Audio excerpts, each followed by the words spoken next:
as a villain. While we're on the topic of villainizing sharks and moving away from science, why don't we visit the new film franchise that pretty much embodies both of those ideals? Sharknado debuted on August 13th, 2013 on the Sci-Fi Channel. For those of you who don't know, Sharknado is a movie about a tornado that hit various cities after passing over the ocean, and that somehow managed to pick up a ton of sharks on the way. In summary,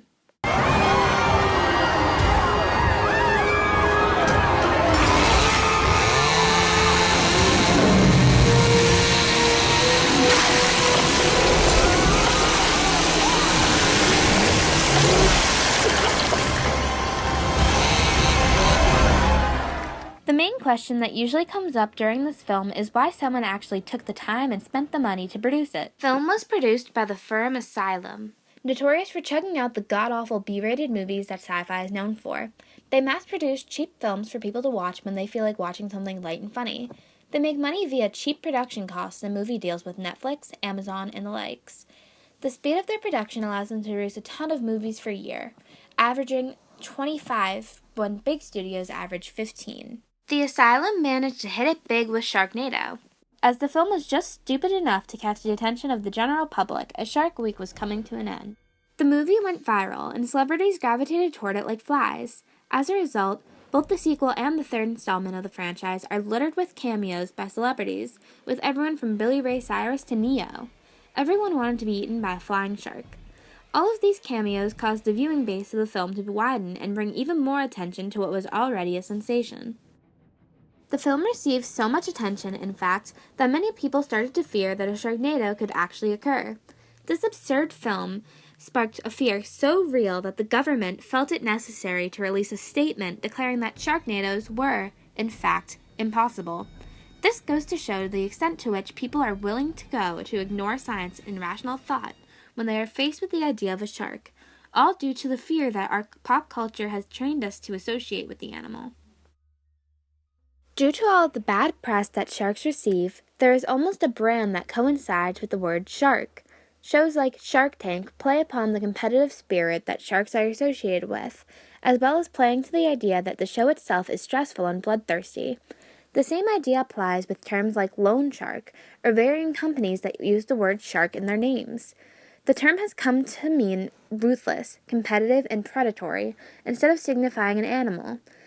This in and of itself would not be too worrisome if not for the desharkanizing effect that it has had on the creatures.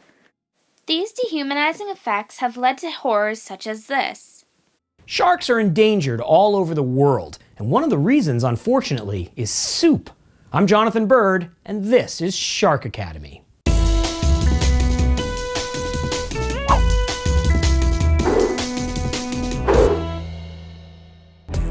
Shark fin soup is a Chinese delicacy dating back to the Ming Dynasty. Like serving caviar at a party in the West, serving shark fin soup at an event in China symbolizes wealth and power. Historically, shark fins were expensive and hard to get, and the soup is elaborately prepared. As a result, it was expensive, hence the bragging rights for serving it. What many people do not realize is that the fins actually don't add any flavor to the soup. They're boiled for hours to separate the thin strands of cartilage that make up the inside of the fin. These tasteless strands are added like noodles to chicken stock. It's basically chicken noodle soup. As fishing techniques have advanced, the cost of shark fins has come down so that more and more people can afford to serve and consume this high-class food. Unfortunately, it's destroying shark populations all over the world in an ever-increasing push for fins. It's also cruel and wasteful. In many instances, the fins are cut off the sharks and they're thrown back to die. The meat is often not utilized at all. I think you can probably guess that I'm very much against shark finning and shark fin soup. So please, don't eat shark fin soup and don't patronize businesses that serve it. Sharks are friends, not fins. As you saw in that video, shark finning has become a real problem that is leading certain species of sharks to extinction. The same problem was occurring with turtles a few years back, where many species of turtle were going extinct due to increasing demands for turtle soup. There was a major campaign to save the turtles, but only a few groups of activists are speaking out against the practice now. Why? Because humans do not care about the safety of the sharks.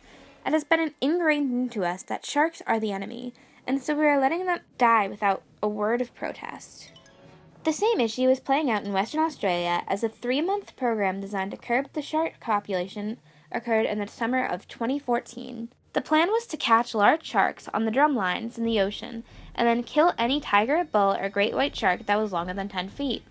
This program was a response to shark attacks that had led to 7 people being killed in 3 years leading up to the cull, but it was believed that the great white sharks were responsible for these deaths, but none of the 172 sharks caught were great whites. In fact, of the 50 sharks killed, 14 were less than 10 feet long, but died on the drum line, and 4 more were killed because they were too weak to survive. More than 70% of the creatures caught on the drum line were not big enough to be considered a threat. Another situation in which sharks are being targeted is the recent issue of shark cage diving. Tourism industries are charging big bucks to have people cage dive, but when the sharks attack the cage, the proprietors are injuring the shark just because it tried to eat the food that was placed in front of it. Shark cagers fill the water with chum and then get upset when the chum makes the shark hungry. Sharks have been thoroughly reduced to evil sea demons in our minds, and because of this they are suffering. The repercussions of the public fear of sharks are so strong that Peter Benchley, the man who wrote Jaws, said that if he knew then what he knew now, he never would have written the book. We as humans need to separate Hollywood's version of the shark from the reality of the shark in our minds in order to preserve these majestic creatures before they are all gone.